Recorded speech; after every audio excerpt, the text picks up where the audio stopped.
Alright, guys, we are here to learn about Thomas Sowell. Alright, now I know a little bit about this guy, not very much. I've only seen like small clips of people talking about it. They usually agree with him. Alright, so let's see how this goes. Economic facts and fallacies, quote, some things are believed because they are demonstrably true, but many other things are believed simply because they have been asserted repeatedly, close.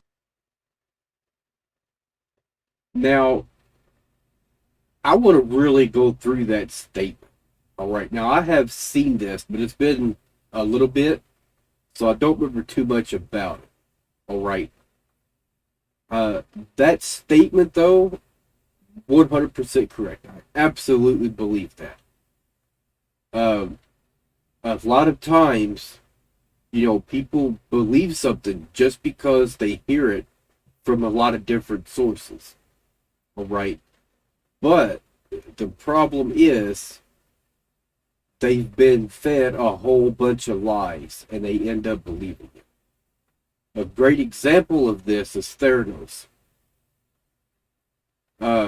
If you want to see a real world situation where people bought into lies simply because other people that they trusted and respected also bought into that crap, and the technology she was trying to say that she had created was just impossible.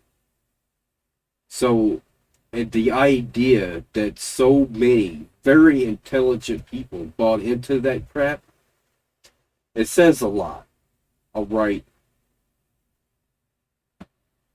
She was one that she could have accomplished almost anything if she had done it honestly. Quote, you wish to let that gloomy observation on human nature stand? Yes.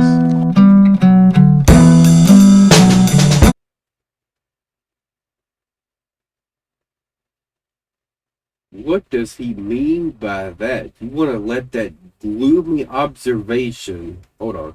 Let me go back. Let me get Quote. it again. You wish to let that gloomy observation on human nature stand? Yes. Why not? It's the truth. Come on now.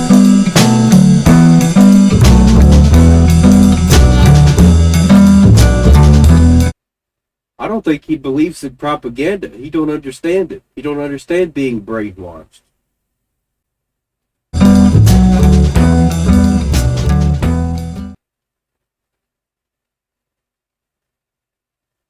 Race wasn't the basis of slavery? Oh, it's a simple historical matter. Slavery existed for thousands of years, as far back as there are any records of human beings. Archaeological finds suggest that slavery existed before human beings could read and write. So, but a racial difference between the slaves and the enslavers, that is a relatively new phenomenon. You didn't have in ancient times the ability to go to another continent and move millions of people of a different race across the ocean. So you enslaved the people who were nearby. The Europeans enslaved Slavs for centuries before they brought the first black African to. So I think what he's saying here is, like, it wouldn't have mattered what race they were. They were right for the picking. I think that's what he's saying here. Like, it wouldn't have mattered if they were Indians, if they were whoever else. They were in a spot where they could be controlled and gathered, and so that's what happened. So here's the thing. Here's the way that I look at things in a very logical sense. Alright. What real world results are we going to get out of this conversation? Alright. So the question is, what importance are we going to get by asserting that racism wasn't the cause of slavery? How is that going to relate to the world that we live in now? Does that really change anything? I don't think it does. I'm no expert on this, so it definitely could, and if I don't get to that point, then put in the comments and let me know what I missed. All right. The Western Hemisphere. Okay, but so you're not suggesting, you do not wish to say anything other than that slavery as practiced in the United States was, it may have been recent, but you'd be willing to grant that it was particularly perverse and destructive, because race got mixed into it at that point, right? Race got mixed into it in the United States more than anywhere else for a very simple reason. The United States was founded, as the Declaration said, of independence, said all men are created equal. Right. If that's true, then the only way you can justify slavery is to say that some men are less than men. I see. So the racial but in Brazil, where Brazil imported more slaves than the United States, there was no such ideology. Brazil was not a democratic country. The whole issue never arose. I see. I see. All right. Race doesn't account for differences in black-white income? No, the differences between income between Western Europeans and Eastern Europeans is greater than the difference between blacks and whites in the United States. Differences in income are the rule, they are not the exception. So, looking at all these sociological studies, Differences in income are the rule, they are not the exception. I really don't understand what he means by that. Difference in income is a rule, not an exception. A few moments later. I think I see what he's getting at. There are set wages for each type of job. That is a rule, and they don't make exceptions for anyone. You are white, therefore we're giving you more money than someone who isn't white and doing the same job. I think that's what he's getting at. There's something he's missing, though. All right. There was a video, I'm sure just about all you guys have seen it. I'm Not Racist by Joyner Lucas. I'm going to play a small clip of that, and I'm going to show you why I think Thomas Sowell is wrong. And yes, it does boil down to a lot of it being racism or racial profiling. All right? There is some overlap, but we're going to get to that too. My grandmama was a slave, that shit gets to me, and you ain't got no motherfucking sympathy, you. I'm sorry, you can never feel my life. Tryna have faith, but I never feel alright. It's hard to elevate when this country's ran by whites, judging me by my skin color and my blackness. Tryna find a job, but ain't nobody call me back yet. Now I gotta sell drugs and put food in my cabinet. You crackers ain't slick, this is all a part of your tactics. Don't talk about no motherfucking taxes when I ain't making no dough. You think you know everything, but you don't. Y'all get it now? Why are you talking about lowering taxes? That don't help me none. I don't have a job. All the time they spend talking about we're creating jobs. There's so many jobs now. Unemployment is down. Well, what about the people that are still unemployed? Something I think that a lot of people just miss, and they don't ever even think about it. All right. In a Tom MacDonald song, he said, black people are told they're being treated different. And that's what the problem was. They're told they're treated different. So to me, I think he's trying to say they're not treated different. They're just told they are. Right? So answer me this. Why does 1350 exist in the first place then? If they're really treated just like everyone else, 1350 wouldn't exist. But it does, and there's a lot of people who believes it. There's a lot of people that will see a black man walking down the street at night and have that 1350 statistic in his head. This person has to be up to something. All right? That's racial profiling. And it's not okay. And it just seems like everyone wants to gloss over that. We're not going to focus on that. All right. We're just going to focus on everything that makes it look like we don't have any racial problems in this country. We definitely do, and we need to address it. We need to address everything equally. All right, because we have a lot of issues here. And you heard what he said in the song. I am looking for a job, but ain't nobody called me back yet. One problem here is, as far as I'm aware, you still have to put what race you are on your application. You still have to put your address. They're still going to do a background check. They're still going to do drug screens. All right? And a lot of these people in these situations, they're not going to pass all that stuff. They're just not.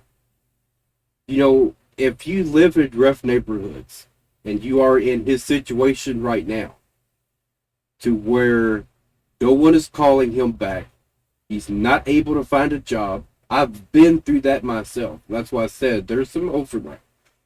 Because another thing they look at is your address. If you live in certain areas that they consider to be high crime or whatever else, it's hard to get a job when you put an address down like that. I've went through it myself. I went through putting in applications, all the stores nearby, all of them. All of them did the same thing. We'll call you if anything comes available. They never called. They was never going to call. All right? I don't know if it's me, they don't like me, or it was the address that I had to put on there. All right? Yeah, I mean, the law in this country says you cannot discriminate against anyone for any of their natural God-given traits, right? But they can do it anyways. All they have to do is not call. That's it. That only applies if they actually call you in for an interview and then you get hired and then they fire you for some reason that has to do with one of those things. Then they can get in trouble. They're not going to get in trouble just for not calling you. That's where I think the problem is. That's what needs to get fixed. All right. Equal opportunity employment. That's what I'm pushing for. If the employer needs a worker and a worker comes and puts in an application, he should be at least considered for that job. But instead, I've went through interviews and actually had a manager argue with me because I had trouble at my last job, because I had trouble getting back and forth to work because my car kept breaking down. You know what he told me? They hired you, they didn't hire your car. Just belittling the whole time. And I forced my way into that interview. But that was out of Myers. Because they kept saying, yeah, we'll schedule you for an interview. Call us back Monday. Give us some time. We'll get everything set up. I'll call back. Nothing. Give us a call back, next Monday. So finally, I went into the store and I said, I'd like to see the manager. I told them when they said what it was about, and I said, they kept telling me they were going to give me an interview. Ain't nobody gave me an interview. So I would like to have an interview to see if I can get a job here. So they went and told the manager that, and he says, yeah, come on back. So I'm going back there thinking I'm finally going to get a chance to possibly get a job. But then he's sitting there belittling me the whole time. You know, arguing with me about, you know, missing work and being sick and everything else, and just acting like I'm the worst person in the world because I had some trouble. That's the type of people that's in charge of giving people jobs. That's the type of people that's holding a lot of people back because they see someone who's been struggling, and instead of saying, you know what, let's give this guy a chance. The worst that could happen is he messes up and we fire him.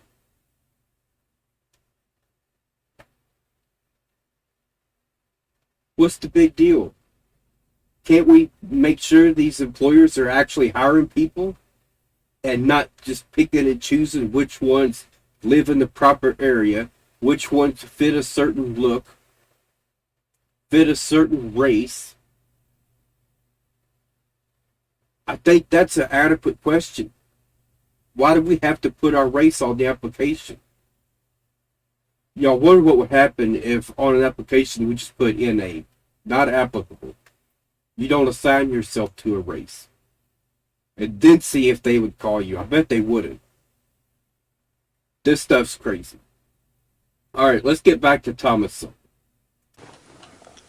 Looking at all these sociological studies that show a persistent gap between African Americans in income and every other form of American in income is what? Useless? It tells us things that we don't need to know? It misleads us? How would you describe that? Wrong, I think, sums it up. It is not true. Hispanics have a lower per capita income than blacks. Hispanic households and families have a higher income than black households and families, simply because the Hispanic families are larger.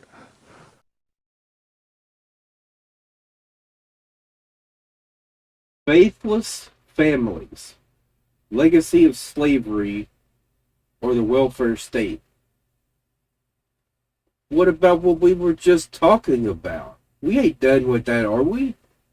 Let me go back. Maybe I missed something. Us things that we don't need to know? It misleads us? How would you describe that? Wrong, I think, sums it up.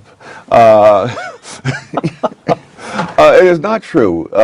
Hispanics have a lower per capita income than blacks.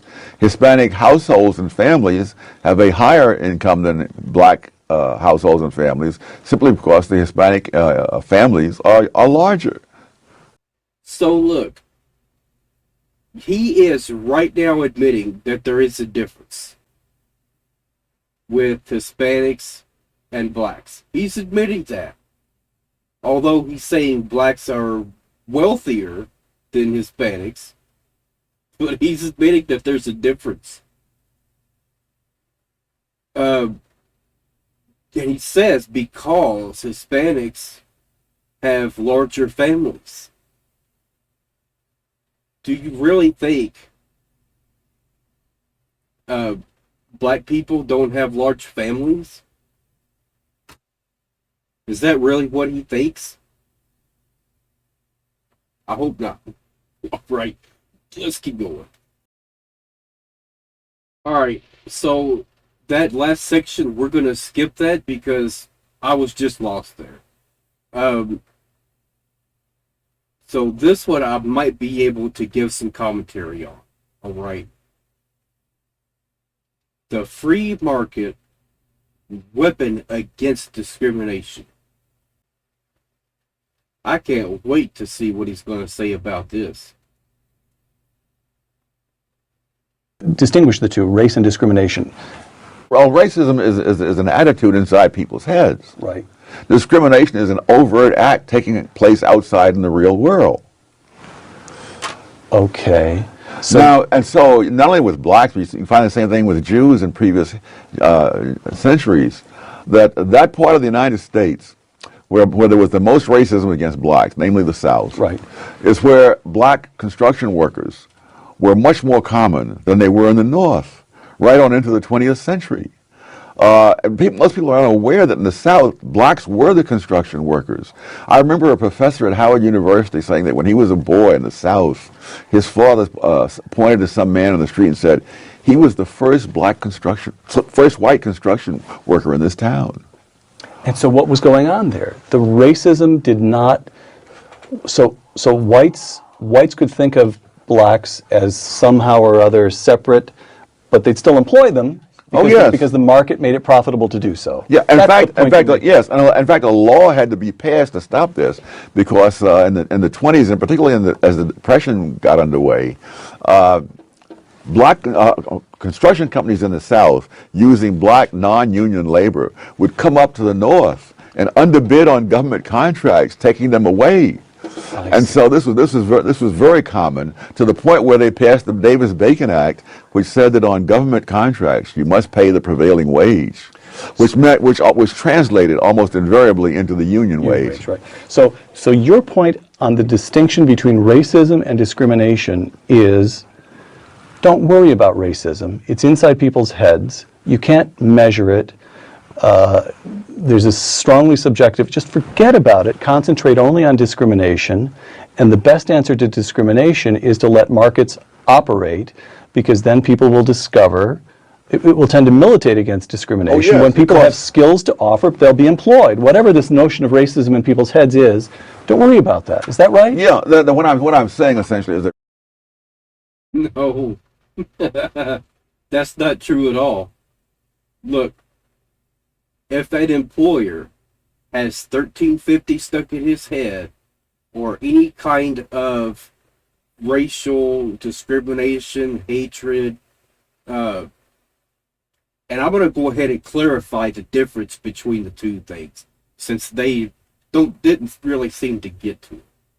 The difference between racism and discrimination. Oh, right. Racism is just a pure hatred because of a person's race.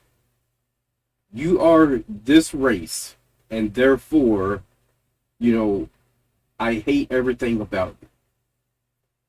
That is racism. Now, what I believe, you can measure. There are levels of racism. Right? You can view different types of people in the same race differently. Alright? You see a black man in a suit, and he's a banker or something like that, you're not going to be, probably, right? You're not going to be having those thoughts. But if you see a guy who's a rapper, but you don't know he's a rapper, he looks like a gangster, and you start having, negative thoughts about them, here goes these gangsters, and they're all black, and now they're making me nervous. That's a level of racism. It's not full on, because he doesn't view every single person in that race in a negative way, but he does see a certain type of person in that race a certain way. He associates being broke and being black as a negative. That is a double negative for him, and he don't want nothing to do with it. Prime example, Bill Burr. Let's take a look at Bill Burr real quick. Now, don't get me wrong. I love Bill Burr. I think he's brutally honest with his opinions and everything else. And that's why it's important to criticize everyone equally. If you say something that is wrong, we should all call it out and say, this is wrong. So, at this point, I'm really trying to hide like the bitchy tone that's starting to creep into my voice, And I'm trying to ask for really specific directions for when I get up there, because I want to know exactly where I'm going. So she starts naming the streets I have to go down, and every other street up there is named after like a black leader, you know. She's like, make a left on Adam Clayton, take a right on Frederick Douglass. I'm like, ah, fuck Adam Clayton. Yo, dude, go on the internet, look up Adam Clayton. Did he kill a bunch of white people during the slave revolt? Dude, I ain't going up there till I know what Adam Clayton did. Fuck this shit. So at this... Now look, Bill Burr, I definitely would not classify as racist. All right. He's married to a black woman. All right. But he does have a little bit of twisted views on race. He really does. All right. You know, and I think it's about time someone points it out. At this point, I'm really having a battle with myself. Because I'm thinking I can't do this, right? I'm like, I can't do this, but my dick's going, no, come on, man, we can do this, all right? Just relax. Pull yourself together and get on the goddamn train, right? So as always, I listen to my dick. The problem I'm going to point out here, and I know a lot of you guys are going to say, you know, it's perfectly normal to be nervous when you're going into, you know, certain areas that has high crime rates, right? But you should not associate that nervousness with a person's race, all right? Their race is not what is causing crime rates, all right? You know, just because a lot of black people might move into a white neighborhood, that doesn't mean all of a sudden crime rates are going to go up. All right. But you get people who fall into this category where Bill Burr is, if they're living in poverty and they're black, then you need to watch out for them. Right. What he needs to understand is their race has nothing to do with it. Anyone who is living in poverty in a similar situation is just as dangerous. Yeah, I get on the train. By the time I get up there, it's like 5 or 4 in the morning, right? I'm staying on like Malcolm X and like Danny Glover or some shit, right? I don't even know where the hell I'm at. But I see the street I want to go up. I want to go up St. Nick. I can literally see her apartment building. But there's like 5 or 6 black dudes standing right on the corner, right where I want to walk by. So I'm like, fuck! I felt like I was on like some reality show at that point, like some sort of like white guy survivor. It was ridiculous. Now, I do want to point out, it's not so much that he's saying, you know, these black guys are dangerous and I'm scared of them. It's that he's saying, like, I feel like I don't belong here, and that's the problem. All right? Like, if it was someone else who wasn't as white as I am, there probably wouldn't be any issues, but I'm, like, really white. Okay? And I look suspicious, so there might be an issue there. I think that's where he's going with this. But I'm not 100% sure on that. So I'm thinking, I gotta walk right by these guys, right? You know what's funny? I think that they were actually more surprised to see me than I was scared, you know? And I was really, really scared, you know? But I'm also really, really white, you know? Like shockingly Caucasian. You know what I mean? Like if you're not ready for me, I can like surprise you. No, especially if you live up there. You've probably seen a white person for hours, possibly days. So when I show up, it's almost like... So, get this. What I was talking about a little bit ago, racial profiling. If those black guys look at Bill Burr and say, hey, wait a minute, he's the wrong shade to be around here, something's wrong with him, let's go check him out. Okay, that's racial profiling. Alright, not saying I agree with it, not saying it's okay, but I'm just saying it's racial profiling going both ways. You know, If those were white dudes, he wouldn't be nervous at all, I bet. Hopefully he would be still nervous because it's still in an area that he believes to be of high crime rates.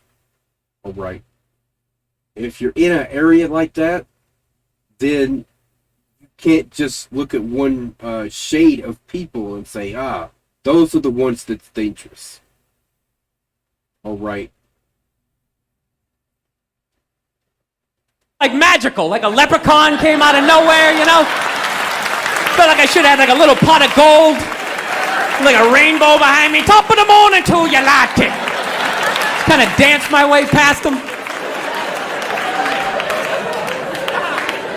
But it's been going all right, you know? Once I get in her apartment, I'm fine, you know? I relax, sit down, you know, watch a hip-hop countdown. Pretend like I know the groups, you know what I mean? Why would you do that, Bill Burr? Why? Why not just be honest and say, I don't know anything about this, music that you like. Teach me about it. That opens up some great conversations. It's just getting there that's a fucking pain in the ass. But, you know, I don't get mad at it, because I figure, you know, black dudes got to go through the same shit, though, right? When you go out to the suburbs, go fuck a white girl, right? Just that same awful feeling of just leaving your people behind, you know, just less and less of you as you're fucking driving out there. Probably. Alright, well, this isn't the one I wanted to get to. I thought this was where he was going to talk about, you know, I think I skipped forward too far. I'm watching the videos, so he's got a nice car, he's got all the women, and he's still fucking mad. These black dudes are never happy. But after 10 years of living in the city, this is how I narrow it down. Whether a black dude scares me or not. Black dudes with dirty sneakers scare the fucking shit out of me. No. I figured out in my head, because I know from hanging out with them, that's the last shit that they're gonna let go, the immediate shit that they have on. So I think, you know, if his sneakers are fucked up, that means his life is fucked up. Every time he leaves his building, the whole neighborhood, oh shit! Everyone starts making fun of him. He's on the train in a bad mood. I kind of have this howdy-doody, kind of mug me kind of face. I'm not saying something's gonna happen, I'm just saying, I'm paying attention. Alright. So, let's go ahead and analyze this real quick. If his shoes are messed up, that means his life is messed up, and I need to be careful around this guy. Now, just because someone's life is messed up does not make them a criminal. Doesn't mean they're definitely going to mug somebody. Doesn't mean that at all. Every person is different. Alright. You know, when I lived in the city, I had to take public transportation. Alright. So I was around people that were living in poverty all the time. Every single day. I would see some of the same people, and you could just tell, like, these guys don't have much. You could just tell that. Alright? I wasn't scared of them.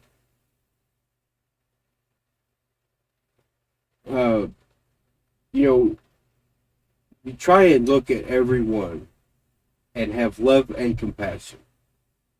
Alright? You should not judge people based on the color of their skin or the situation they're in. Alright?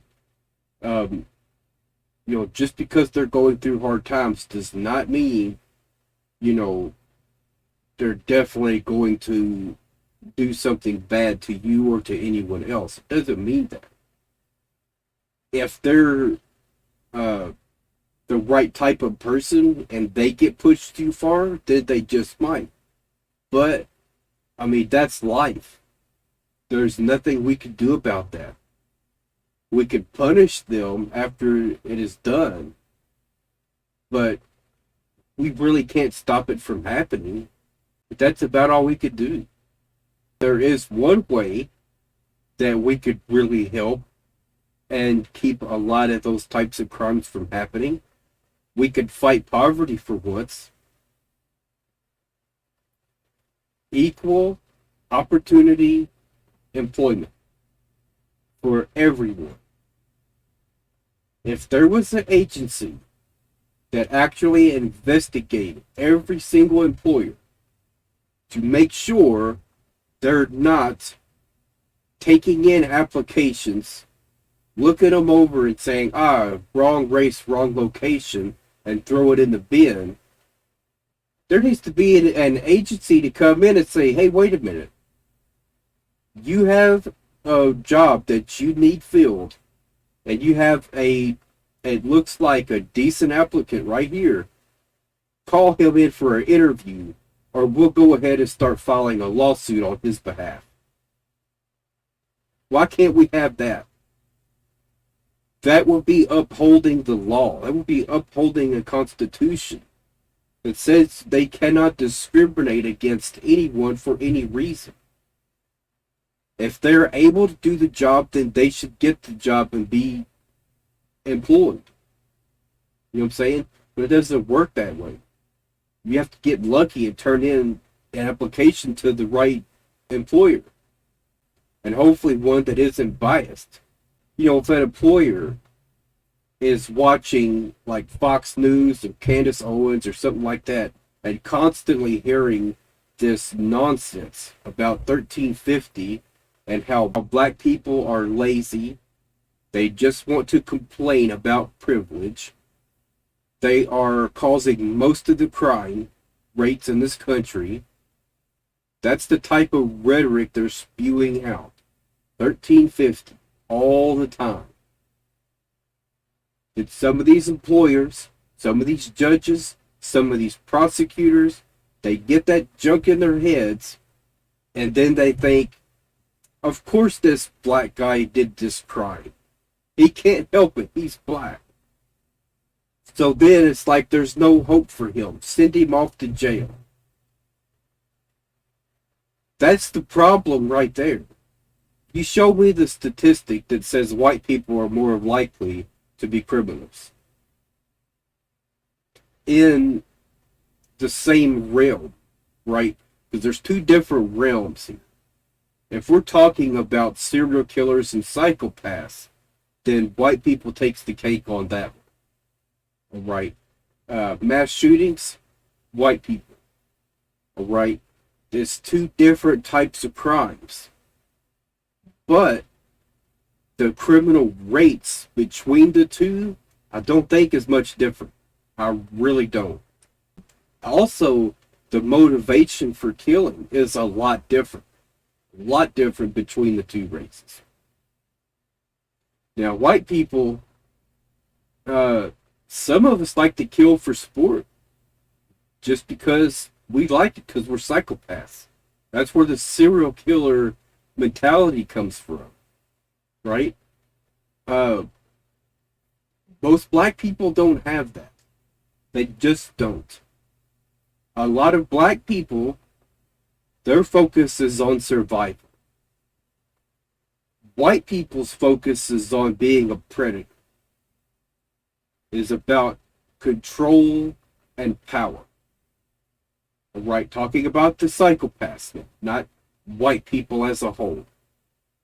Talking about the murderers. Okay? You got white murderers who are school shooters, mass shooters, serial killers. Those people are all about control, power, and a lot of times revenge. All right? For black people that kill a lot of people, I believe most of that is about survival. That is gang-related shootings and, you know, just all kinds of stuff like that. That's mostly what that boils down to. Drug deal gone bad, people get shot. All right. Or, you know, one gang is in the wrong neighborhood, another gang shows up, now we have a gang war. Alright? It's all about survival. You're in my territory, you're a threat. It is fight or flight now. Alright? It's a survival mentality. It's not about hurting and destroying other people's lives. Now, that's not saying as a whole that's what it is, but that's mostly what I attribute to that. Now, there could be a lot of people who are in that realm that just want to hurt people and destroy lives. There definitely are. But we can't put all of them in a box and say you are all guilty of that. We can't put all white people in a box and say you are all serial killers. You can't do that either. Oh, right. If someone gets caught red-handed and there's evidence that says he's a serial killer, you could point at that guy and say you're a serial killer. But you can't point at me and say that because I'm not. All right. If someone gets caught doing something wrong, you want to point your finger at them and say, hey, you were caught. This was wrong. You need to own up to it and apologize to people that you hurt. All right. Nothing wrong with that. But don't put a whole bunch of people in one box and then say, you are all villains now. Can't do that. You just can't. You can't put all black people with messed up shoes and say, you are all way more likely to be criminals. All right. You just can't do that. If you included all the different races and you said people that are living in poverty on the edge of destruction are more likely to be criminals, totally agree with that. That's 100% correct. But don't attribute race into that. Race is irrelevant. You take a white man and you put him in that situation on the brink of destruction. You take a black man, put him in the same situation, they're both just as likely to go out and rob someone or, just do something crazy that they would have never done before, but they were pushed to the brink of destruction and they did something for fighting for survival. The song that I talk about a lot, but I can't help it, it is a great song, Changes. My stomach hurts, so I'm looking for a purse to snatch. He's not proud of it. He's not saying, I got another purse that I snatched, I'm really happy about this. No. He said his stomach hurts, so he's looking for a purse to snatch. That means he's hungry. That means he hasn't ate in days and he's hungry. So yeah, it just makes sense. All right. He was telling the truth in that song. He was looking at the situation in a realistic manner and explaining what it's like to live in that realm. All right.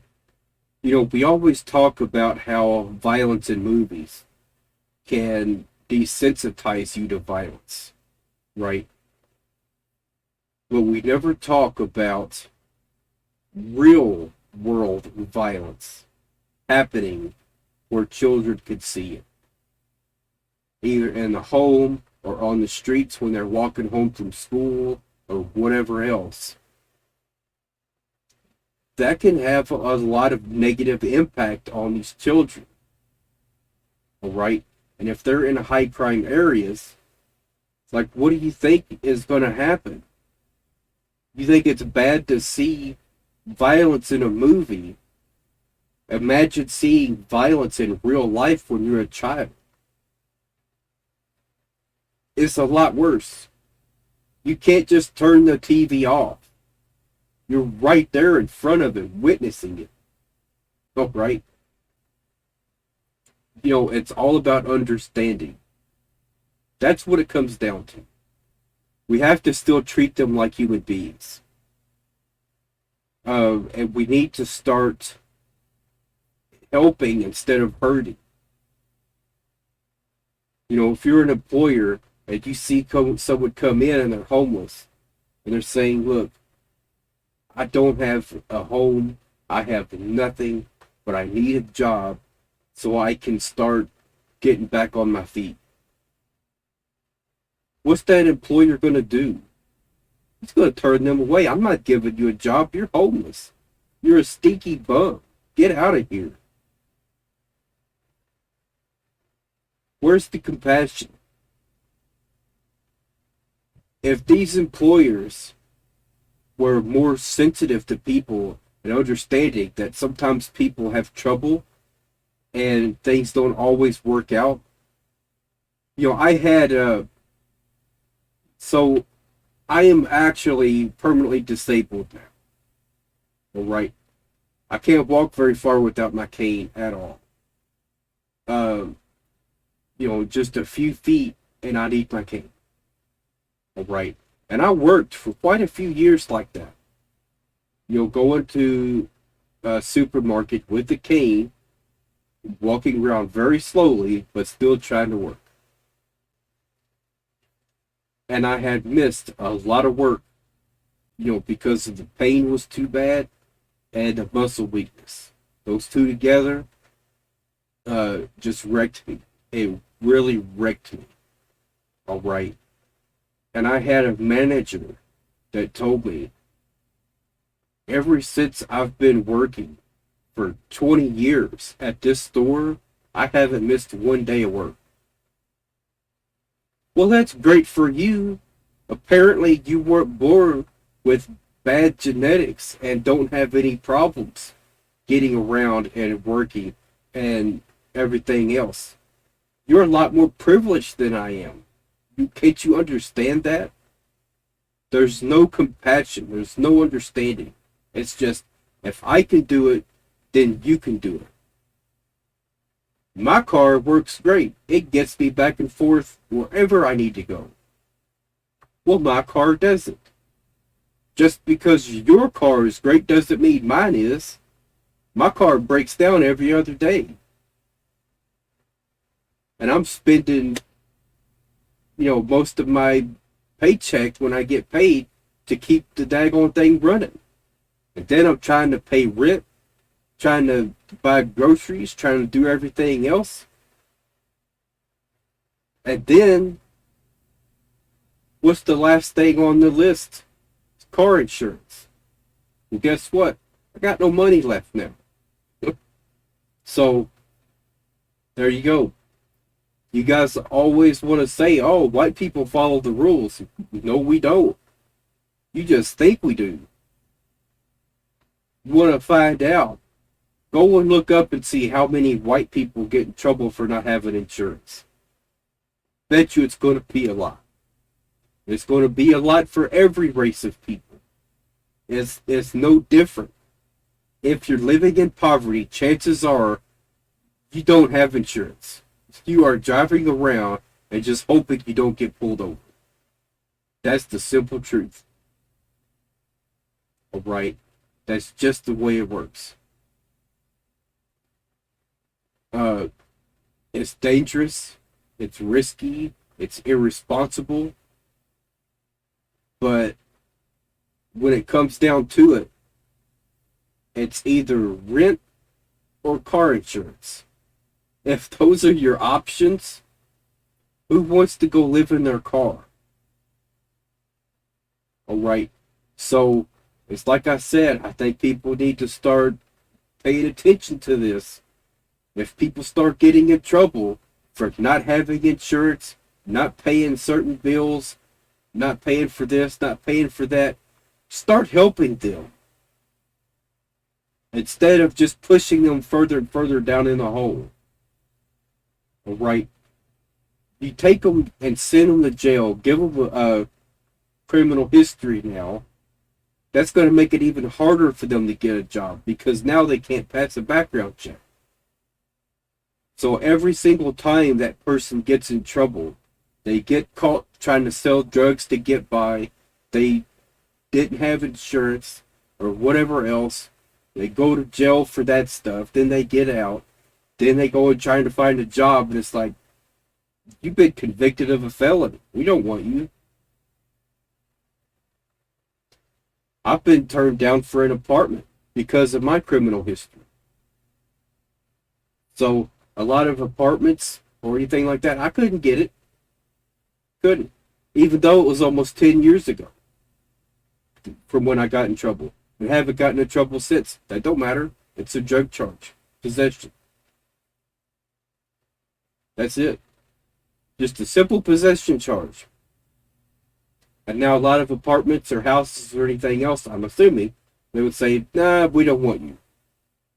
You're now classified as a drug addict or a drug dealer or whatever else. Mind you, it's a simple possession charge. And the thing is, it had nothing to do with me. I just happened to be in the car. They got the girl I was dating.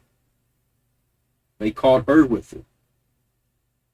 But because I was in the car and knew where it was, they pinned me with it too. That's how it works. I didn't even know they were trying to pin me with it. They didn't really talk to me at all. All right. So I was really surprised when they got there talking to her. They served me with papers too, because she told them, she said, this was all me. I was the one that was handling it. Everything else, he had nothing to do with. That's what she told him. So I thought, maybe I'll be in the clear. Because they did come and talk to me about it. They didn't ask me what my involvement was. They're really sneaky, y'all. I'm telling you. And it just goes to show, and I'm not even black. They still gave me a hard time like that, and I'm not even black. They didn't arrest us. Oh, right, when they caught us. And I just have a feeling that if our skin tones were different, we would have been arrested right then and there. All right, I just got that feeling. Now I'm going to tell you another story, then we're going to get back to Thomas Sowell. Now,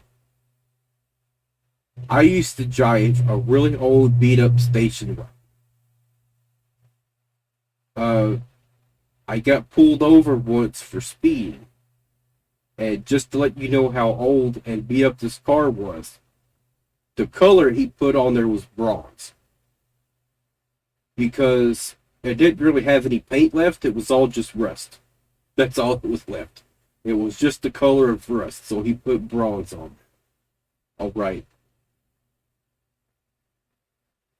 I kept getting pulled over in that car, at nighttime specifically, because you couldn't really see in the car, because the windows were pretty dark. I kept getting pulled over, and they told me, you know you're in a high drug area, right? What's that got to do with me? Because of the way my car looked, and the area I was in, that's what told him, let's go ahead and pull him over. That's not okay. That's similar to racial profiling, but it's not, because it's not racial.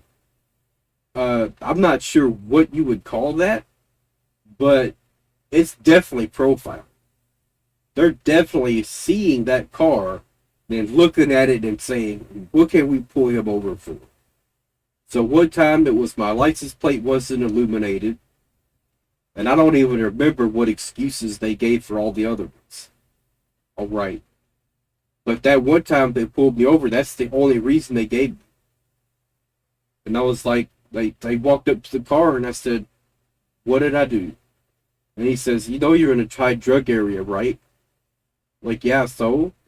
That has nothing to do with me. I'm just coming home from work on break so I could get some lunch, because I work third shift. So it was in the middle of the night. I'm like, I even showed him my name tag. I said, I'm working up here at Walmart. I'm just coming home for lunch. All right. And then he says, do we have permission to search your car? Yeah, go right ahead. I said, you're not going to find anything. All right. And I told him, it's like, look, there is nothing in here that I don't want you to find. Absolutely not. I am not that type of person. But if you want to search it, you're more than welcome to if it'll make you feel better. But I'm telling you now, nothing in here for you to find. He didn't search the car. I think it was because I relayed to him that I wasn't nervous about it, that I was upfront with him and told him, you can search if you want. Now, if I would have said, nah, I'm not comfortable with that. But what happened after that, they would have got a canine to come out to sniff the car. If the canine hits on something, they could search the car then because they got probable cause. The dog smelled something and he told us something is in here that's not supposed to be in there. Oh, right. That's how that works. Let's get back to Thomas Sowell. So your point on the distinction between racism and discrimination is, don't worry about racism. It's inside people's heads. You can't measure it. There's a strongly subjective, just forget about it. Concentrate only on discrimination.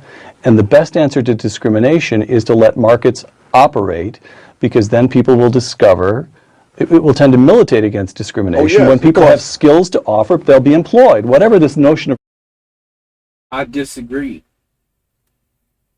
Look, one of the first things the application is going to ask you is your race. If that employer has a negative bias against the race you put down there, guess what? He's not going to read anything else. He's going to say, this one goes in the trash. And all that work and all that time that person put down trying to get that job, but guess what? They were never going to get it because of that piece of crap employer is racist. That's not saying they all are. It's not saying it's a wide-scale problem or anything like that, because I don't know. The only thing I'm saying is some of them definitely are. Some of those employers, it doesn't matter. They're going to see the race or see the address or see something else they don't like, and they're going to throw it in the can. All right? That's the way it works. Until we get agencies to actually investigate them, then we're still going to have these problems. I personally think your race and your address shouldn't be included on the application. It should be on there. It's none of their business. racism in people's heads is, don't worry about that. Is that right? Yeah, what I'm saying essentially is that racists may prefer one race to another, but they prefer themselves to everybody else. So they'll do what's profitable. That's right. That's right. Got it. And Okay. that was even true in South Africa under apartheid. That there were hundreds of construction companies in South Africa that were fined in a government crackdown because they were hiring more blacks and in higher positions than they were allowed to under the apartheid law, because that was where the money was. Because they were hiring more blacks and in higher positions than they were allowed to under the apartheid law, because that was where the money was. So, based on that, if we don't have any equal employment opportunity problems, is that what you're trying to say? Yeah, go around and investigate all these companies in any areas that struggle with poverty, even white areas, because white areas struggle with poverty too, are called trailer parks, okay? It's a lot of the same problems. You're going to see drug dealing, you're going to see murder, you're going to see everything. Just not as much because they're more spread out. That's one of the main differences. That's another thing that causes a lot of fights and chaos in inner cities because everyone's so close together. You put too many people in one house, what's going to happen? Eventually, they're going to start arguing and they're going to start fighting. That is human nature, right? Too many people raises your anxiety. It causes uncomfortability because people like to have their own space. You put a lot of different families in one small area, you're asking for trouble. Right? Eventually, you're going to get some people together who don't like each other, and they're going to start fighting. All right? That's not a huge problem in the country. It doesn't happen very much, but look at it this way. If you own your own trailer and you don't like your neighbors, you can just move it. I'll buy a lot, down the road away from these people, and I'll just pack up my home and move it. How about that? Here one day, gone the next. You try to do that in the projects, I'll just pack up my apartment and move it. No, I don't think so. Can't do that. So that's what I'm talking about. A little more understanding, a little more compassion, and not just throw him under the bus because, oh, he's black, so of course he did this or that. Right? They don't do that for white people. If a white person robs a store, they don't say, well, he's white. Of course he robbed a store. But let that man be black, and what are they going to say? Oh, 1350. Here's more proof. You guys didn't want to believe it. 1350 lives and breathes. Almost every single time, that's what they're going to call it. And when the white man isn't doing something wrong, they're going to say, look at these perfect little angels. They never do anything wrong. Bull. Go to prisons and just walk around. Just walk around and see all the white people in there. Because trust me, white people go to prison too. Right? In certain areas, I could see there being a difference. Because different areas has different volumes of different races. That's just the way it is. Alright? But you're going to have a lot of white people in prisons for a lot of the same crimes. Alright? Let's keep going.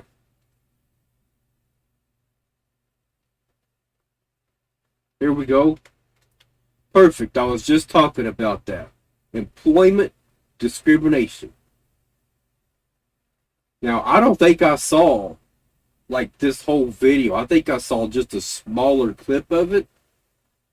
Alright, so this segment right here, I don't think I've seen at all. And most of the segments here, I don't think I've seen.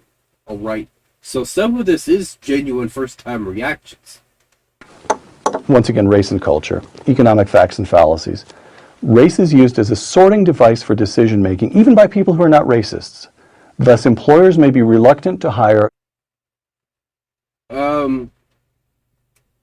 Kind of. When we're talking about racial profiling, the people who buys in to this 1350 propaganda, those people are way more likely to turn away, good applicants because they fit that description. They got that 1350 stat in their head, and then they're thinking, wait a minute, this guy has a high likelihood of being a criminal. I don't want him in my store. That's not okay. Now, that is not caused by racism for him. The people spewing it out, I'm going to say more than likely, yeah, that's racism. The people that believe it and spew it out and get other people to think it's true, but they don't question or ask why that is the case. They just hear it and they believe it. So it's not that they hate people of a certain race or whatever else. They just think the statistic is true, so I gotta watch out for this person. That's not exactly racism, but it's pretty dang close. It is pretty dang close to them putting, all black people in one box and saying, you are all more than likely criminals, most of you. That's the junk that comes out of Fox News, y'all. And so many black people, and white people too, watch that and think, oh, this is all facts. Black people are the problem. Let's throw black people under the bus. That's what they're saying, and they're just eating it up like it's true. It's not. I made a video about that a while back. It's pretty interesting. I watched someone breaking down 1350 and explaining why it's false. That stat by itself is false. It is based on arrest records, not convictions. Oh, right? And so that doesn't prove anything. In the inner cities, what race are they populated by? Mostly, right? Talking about black people in inner cities. How many cops are there patrolling all of our cities? Like I've said before, right around in cities and count all the cop cars. Go to the country and do the same. Spend the same amount of time. 6 hours in the city, 6 hours in the country. Count the cop cars. You're driving down country roads, you're looking at trailer parks and everything else. Count the cop cars. If you're on a highway, sure, you might see one or two in 6 hours. But you go to the inner city, you're going to see them constantly, everywhere. You go down the street, there's 2 cops. You turn here, there's 4 cops. You turn over there, there's another cop car. They're literally everywhere. So, of course, the arrest records are going to be higher in those areas for black people. It's mostly black people that live there. So how are you going to use that statistic there and say, you see there, mostly black people are getting arrested? But then that stat also leaves out a lot of white people that are almost even with their crime rates. You really should check it out. It was a pretty good video. Young black males because these employers are aware of what a high proportion of them have been arrested or imprisoned, even if the employers have no antipathy to black people as such and readily hire older blacks or black females, close quote. Are you saying that discrimination, even on the basis of race, you're saying it can be rational. Mm-hmm. Do you want to suggest that it can be acceptable? Well, that's a different question. Yes, but I do notice that among a group of employers who routinely check everyone for prison records, the hiring of young black males is greater than in the employers in general. Whereas once they realize, if they find somebody whose record is clean, they'll take him. Yes.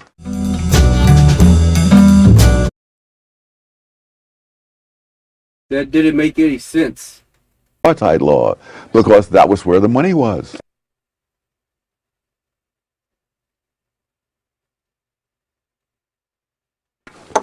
Once again, race and culture, economic facts and fallacies. Race is used as a sorting device for decision making, even by people who are not racists.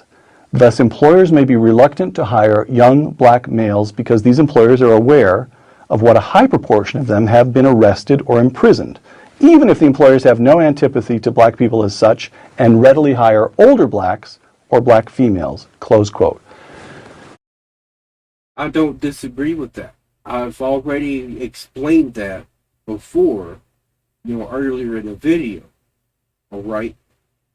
Some of these employers get these statistics in their head, and now they don't want to hire certain types of people. Right? Maybe a white guy with a criminal history, maybe they'll hire him. But a black guy with a criminal history, that's 2 negatives, you're out. You see what I'm saying? So the racism has levels to it. He could be so racist that he sees the race on there and he gonna call him. He's just gonna throw it in the can. Another person, maybe they ain't so racist. Maybe they'll look through and check their background. But if they've got anything wrong, anything at all, if they have a misspelling on their application, they're out. Where a white guy, if he has a misspelling on his application, we'll still give him a chance. You see what I'm saying? There's levels to racism. Just believing in racist statistics, I think that is the lowest form of racism, because that person can learn and they can find out that those statistics are wrong and they're teaching hate. What I like to do, I use logic for everything. At least I try. Now, when I hear someone saying 1350, what message am I receiving? Really think about this for a moment. What message am I receiving? That black people make up 13% of the population and commit half the crimes. Therefore, they are committing way more crimes than anyone else. That's what that statistic is trying to tell me. So if I see a black person, I shouldn't try and be friends with him, because odds are he's a criminal. I need to just stay away from him. That's the message they're trying to get me to receive, and I'm not having it. And I don't think anyone else should be having it either. But they hear that and they think, oh, that's so true. But they don't do any other research. They just hear it and hear it and hear it.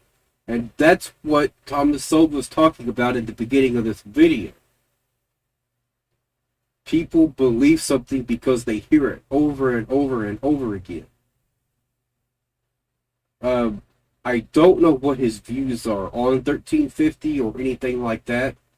Hopefully he's not a supporter of that. Doesn't seem like it.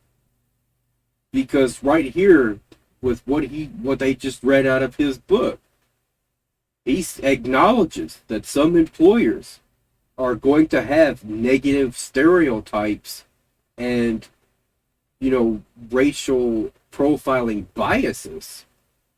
That's not necessarily racism, but it is a problem. And he acknowledges that in that book. So, I got no beef with him so far. Are you saying that discrimination, even on the basis of race, you're saying it can be rational? Mm. Do you want to suggest that it can be acceptable? Well, that's a different question. Yes, but I do notice that among a group of employers. Now, I don't think he was trying to imply that it's rational, all right? But if he was, it is not, all right? That is called paranoia. That is a fear that is not based on fact. You didn't see that person commit any crimes. You didn't see them do anything wrong. So your fear of that person is not logical. Who routinely check every.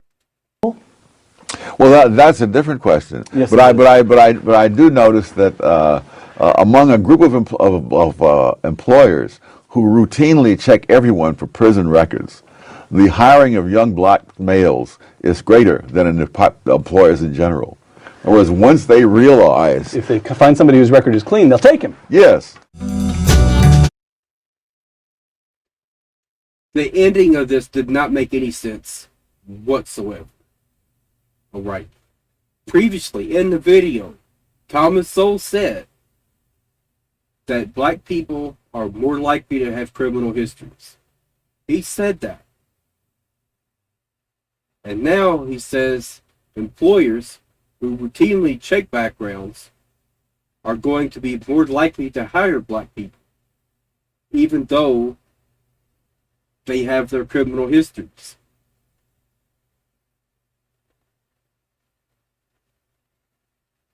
So I think he actually got twisted around here a little bit and got his thoughts mixed up, right?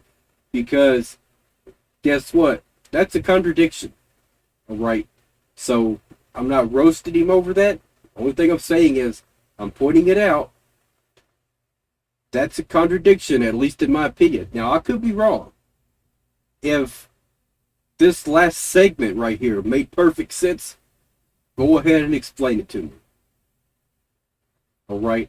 Because even this guy here, what he says also doesn't make sense right at the very end. but I do notice that among a group of employers who routinely check everyone for prison records, the hiring of young black males is greater than in the employers in general. In other words, once they realize, If they find somebody whose record is clean, they'll take him. yes, If you find someone whose record is clean, they'll take them. So, according to that conversation right there, most of the black people are clean. Because most of the black people are getting hired. Because they're checking for backgrounds. They're saying, hey, all you guys are clean, so you're all hired. All right? That is not the same context that we got earlier, where he was talking about employers specifically not hiring black people because of the racist stereotypes they keep hearing, or whatever else. And because black people, he said it, are more likely to have criminal histories. I believe he said that. Let me go back. Distinguish the two, race and discrimination. well, racism is an attitude inside people's heads. Right. Discrimination is an overt act taking place outside in the real world. Well, here's the problem with that. There's going to be overlap between the two. You can discriminate against someone, not give them a job because of racism. If you're racist against black people, guess what? You don't want them working in your store or your factory or whatever else it is. Right? So there's some overlap for you. There's discrimination that's caused by racism. The other discrimination comes from racial profiling, where you're just being taught that black people are more dangerous than white people. So you need to watch out for them, right? And so you start believing that, and then you don't want to give them jobs. You don't want to, you just want to say no to everything. No loan for you. You know what I'm saying? And when that happens, it really sucks, and I really hate it that happens at all. All right. And that's not to, and I already know a lot of people, when they see this, they're going to say that, this is just victimology, right? Oh, I'm just making all black people victims. No, I'm not. I'm going to go ahead and explain why I'm not. I am not saying that all black people go through this. I am not saying that all black people are victims. I'm not saying that at all. I'm not saying that every single time a black person gets denied something, it's because of their race. I'm not saying that either. The only thing I'm saying is, if they're involved with people that are either racist or adapted to racial profiling, then they're going to have a lot more struggles than they should. It's as simple as that. There's no victimology. There's no saying, we all need to feel sorry for them, throw them a party. I'm not saying any of that stuff. All right?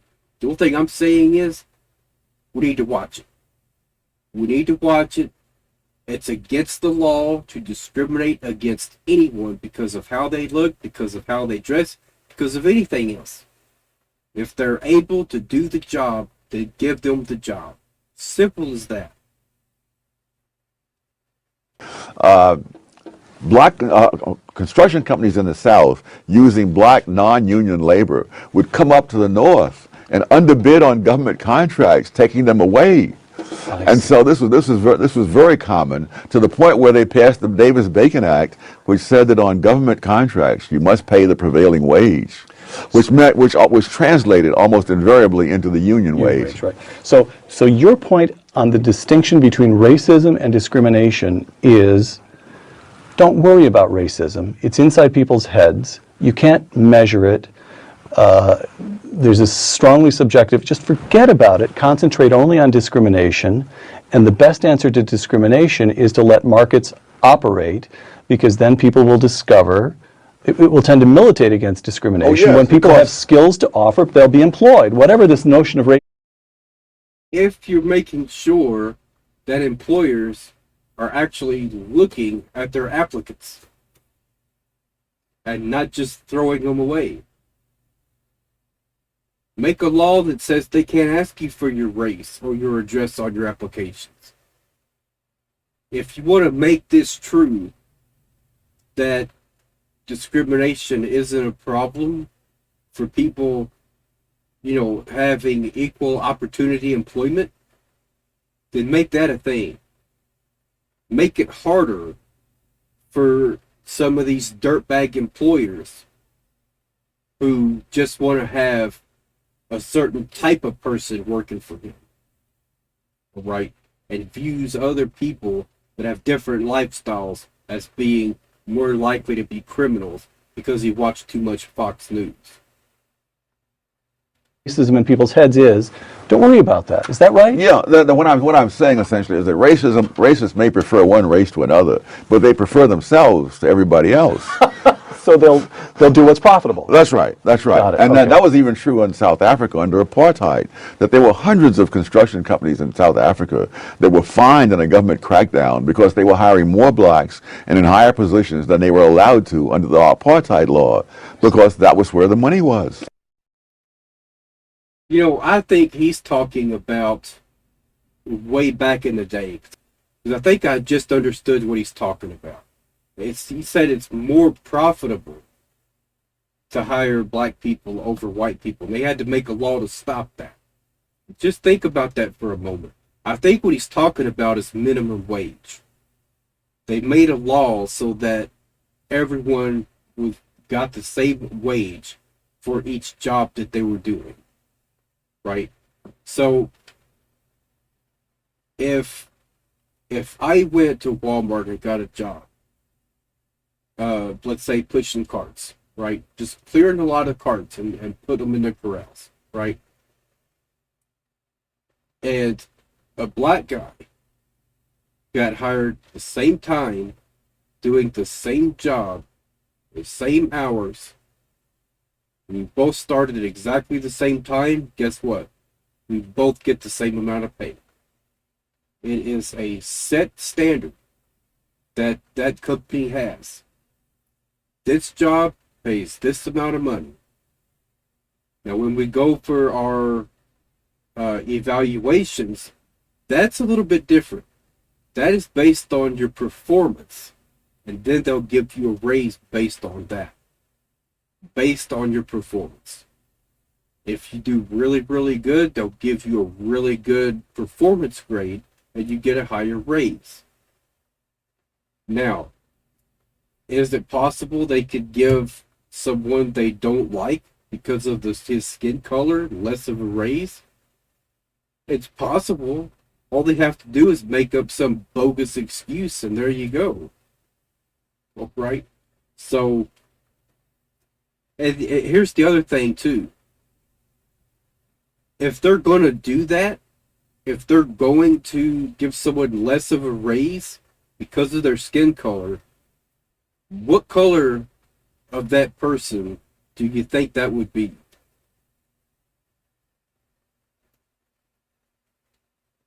Go ahead and answer that question, if you really think there's no difference.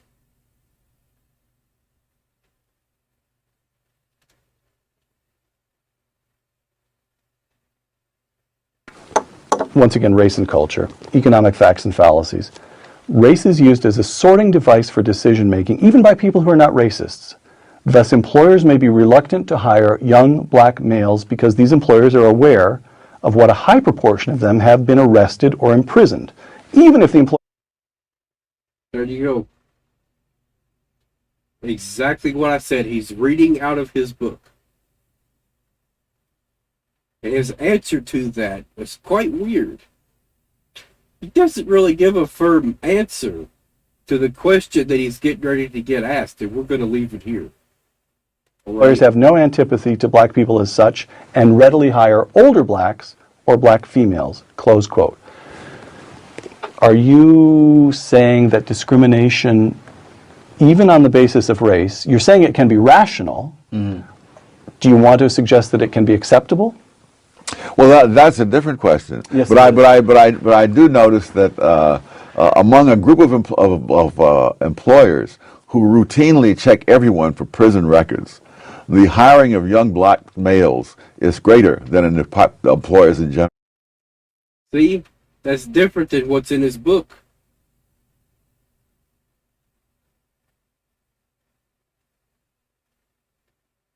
So that's where he got twisted around there, because he's contradicted what was in his book. What was in his book is that some employers are less likely to hire younger black males because they know they're more likely to have been involved with crimes, have been arrested, anything else, so they're more reluctant to hire them. Right? But now he's saying, well, if they check for backgrounds, then they're more likely to hire black people. Let me go back again, make sure I got this correct. When he was.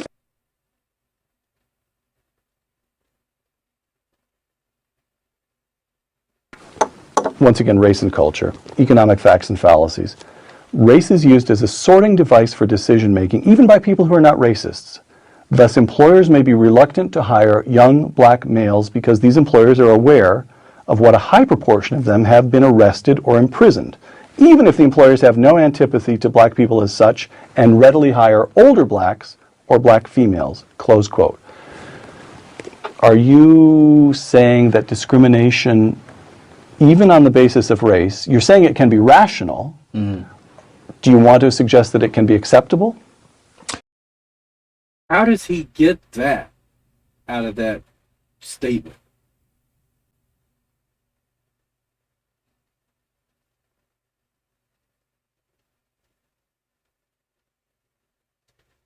I think this guy maybe got twisted around and threw him a curveball that's like has nothing to do with what we just read. Nothing to do with that. Where is he getting this from?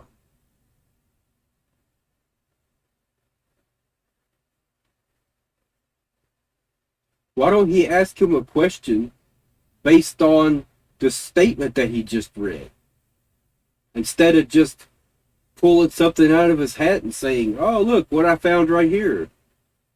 No, that has nothing to do with what he just read. Well, that's a different question. Yes, but I do notice that among a group of employers who routinely check everyone for prison records, the hiring of young black males is greater than in the employers in general.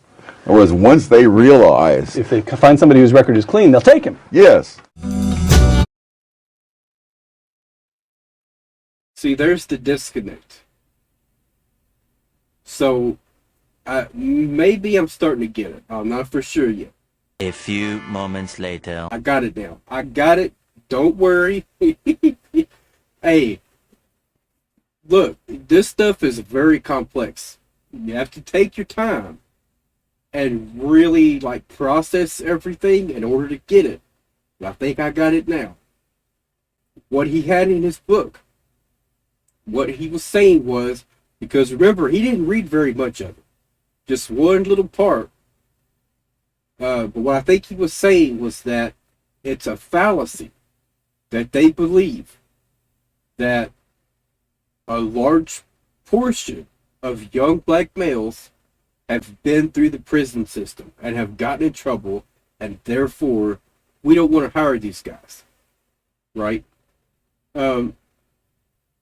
That is fact. A lot of people believe that. Even cops, even judges, even prosecutors, all right? That is a common thing.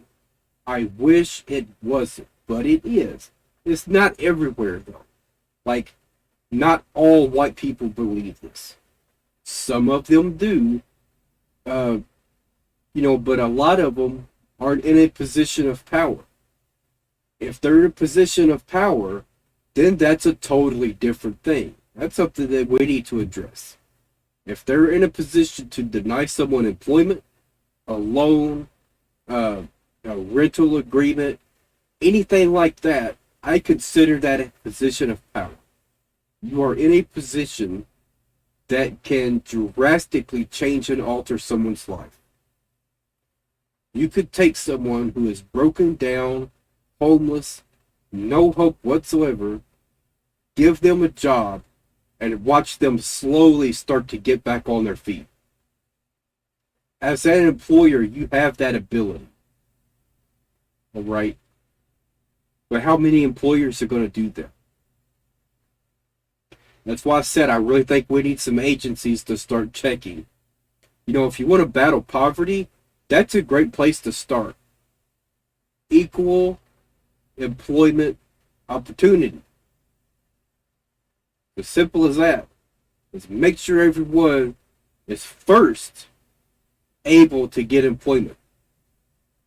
If a person's going and putting out applications everywhere he can think of, and no one's calling him back for an interview, there's a problem. He needs a job. Give that man a job. If you can't give him a job, then talk to him. Figure out what his skills are. I don't care if that's not your job. You could take a moment and help someone get their life together. Help them feed their children. Help them pay their rent. That is the whole problem. A lot of these big businesses and everything else, they only think about themselves. They don't think about the little guy who's homeless and broken down. That is a person who could, end up building an empire if you let him. That is a person who could, end up getting a job building cars and doing great at it. And end up having a family and a nice home. You just have to give him that chance. And if you can't, maybe you can think of someone else who could. Maybe you know a temp agency he could call. Maybe, see what I'm saying? Take a few moments at least and think about someone other than yourself. That's the bottom line. We got to start helping people. So overall, I'd like to Thomas Sowell in this clip. I think he did a really good job of explaining everything. Oh, I didn't finish explaining what I figured out about his book and what he said a minute ago. But actually, I just misunderstood. So what he was saying in the book was, a lot of these employers believe in these false statistics and telling them that a large number of young black men are criminals. That is a false narrative. And I believe that. And that goes against 1350. 1350 tries to enforce that mentality. Right? He's young and he's black and he looks a certain way. I'm not giving him a job. That's what that book is pointing out. That's what he's saying. This is a problem. He's not saying it's okay. He's not saying this is normal. But this guy here reads that and says, oh, are you trying to say this is rational? Are you trying to justify this? No. He's pointing it out and telling you in plain English. This is a problem. This is what's happening. People are buying into fallacies of racism, 1350, and all these other things they want to bring up. The other one, since I know some of you guys are probably going to say, oh, all he talks about is 1350. There's a lot more to it. Okay. Black on black crime. That's another one they bring up a lot. That's another one they try to attribute to them being black. Oh, white people don't do that. Yes, they do. If one person kills another person in a trailer park, what race of the people do you think they would be? They're probably going to be white. Take the same situation in the inner cities. What race are they now? It's not because of the color of their skin. It's where they are. It's geographical differences. All right? If a bunch of black people moves into trailer parks, guess what? If one of them shoots another person, it's probably going to be another black person that he shot. All right? If one black guy moves into a trailer park full of white people, guess what happens now? If someone's going to get shot, it's going to be mixed crime. It's going to be a white versus black. But it probably has nothing to do with race in all these situations. You go to the inner cities, the black guy's not killing the other black guy because he's black. He's killing the other black guy because his drug deal went bad. Because he said something about his mama. Because he... whatever else. Right? A lot of... I don't understand it. It seems like they try and point that out and say, oh, they're more likely to be criminals because of black on black crime. I get it. It is a serious situation. But you're talking about gang activity. It's what you're talking about. The gang culture. Right? That's what you're talking about. That's not what we're talking about at all. We're talking about people who aren't in gangs, who are just going about their lives, trying to live their lives and stay to themselves and do what they need to do. All right? And they end up getting in a fight, and there you go. That's the type of people we're talking about, but you're trying to bring gang activity into it. That's something totally different. Now, if we want to talk about gang activity, let's do that. But let's not also forget about the other people who were just caught up in a bad situation. Two totally different things. If you're in a gang, you're expecting some stuff to go down. All the time. Like, you're expecting it. You don't know when it's going to happen, but you're expecting at any moment we could cross paths with another gang. You know, someone got jumped the other day and now they're going to come after us. That's the mentality there. So that's much different. That mentality there is about survival. All right. You know, and about intimidation. Sometimes it's about intimidation too. There's another gang rolling around on our turf. We need to go intimidate them so they don't come around here no more. Oh, right. So there's a lot that goes into that, and I don't understand how they bring up black on black crime as to say, oh, they're more likely to be criminals because, well, they're just killing each other all the time. It's not because of the color of their skin. If a whole bunch of white people moved into those inner cities, don't you think those statistics are going to change? If some of those white people start getting involved in their gangs and doing whatever else, and they start getting killed, well, guess what? Now the statistics are going to change. Now you're going to start seeing black on black crime going down because there's more white people. It's as simple as that.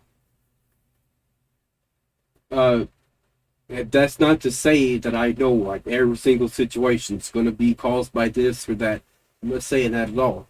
What I am saying, though, is you also can't say that every single time it's black on black crime and people don't care about it. Right?